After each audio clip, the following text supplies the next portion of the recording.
Добар ден и добродојавте во уште едно издание на Формула на македонски, овој пат со мало закаснување, меѓутоа презентација на новиот болид на AMG Mercedes со кодно име W13, враќање на старата шема на бој, враќање на серебрените стрели, така популарно наречено, по оние неколку сезони од кога Мерцедес премина на црна шема, на доминантно црна шема на бој во поддршка на некои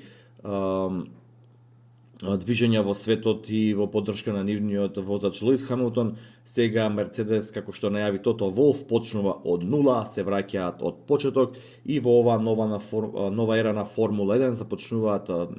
со нова свежина, а тоа е враќање на оваа сребрена шема на бој, што можам да кажам дека навистина многу подобро, според мене, барем според мој личен вкус, многу подобро му прилега на овој болид на Мерцедес и генерално на изгледот на самиот тим. Што се однесува до самата презентација, несфатливо зашто 5 минути пред реалната презентација на болидот беа пуштени рендери на интернет, каде што болидот кој беше на рендерите никако не соодветствува со реалниот болид. Кога велам никако, сакам да кажам има големи разлики, но тоа е тоа, да ќе разберев да беше тоа случај да болидот биде вистински представен после недела дена или после 10 дена прв да се појави на патека, меѓутоа неколку само минути буквално потоа го видовме болидот во Силверстон, а и го видовме и во студио дека не е истиот тој што е на рендерите кои беа достапни на интернет, меѓутоа тоа е што е, да не губам време на тој момент. Навистина еден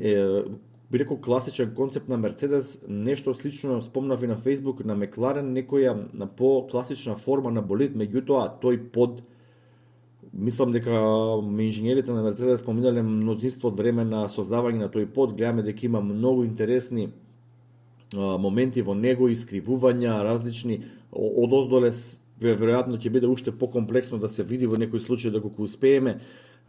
Комплексни се тие тунели за спроведување на воздушниот тек, многу интересни моменти за кои ќе треба многу повеќе време да се анализира, меѓутоа се гледа дека е посветено екстремно време на добро пакување на моторот, екстремно тесен заден дел, како што гледате, очигледно дека моторот на Мерцедес не бара голема количина на ладење и затоа можат Мерцедес,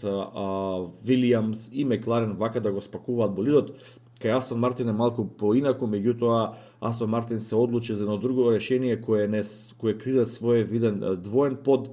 затоа ги имаме тие широки отвори за ладење кај Астон Мартин и затоа ги имаме тие отвори за ладење на капакот на моторот. Тоа е тој компромис, или идете со една филозофија на аеродинамиката или идете со друга. Меѓутоа гледаме дека Мерцедес, гледаме Мекларен, а и Вилијамс имаат екстремно тесен заден крај со релативно мали отвори за ладење, така да докажува тоа дека новиот Мерцедес мотор кој напомена од тимот дека и претрпел најголеми промени од почетокот на турбоерата,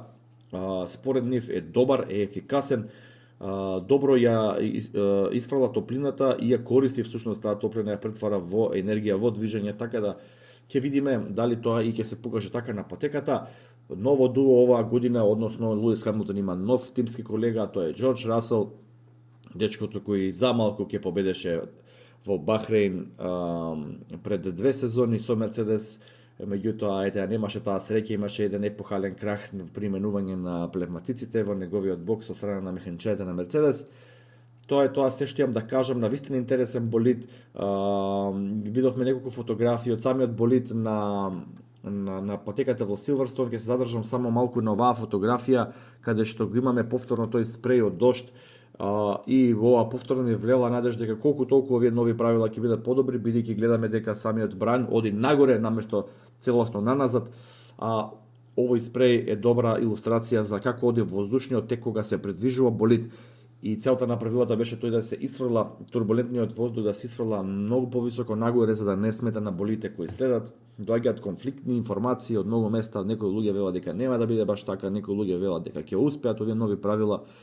Ќе видиме, се на се. Ви благодарам што го следите каналот Формула на македонски. Кажете ми што мислите за новиот болид на Мерцедес и се слушаме во некоја следна прилика. Поздрав!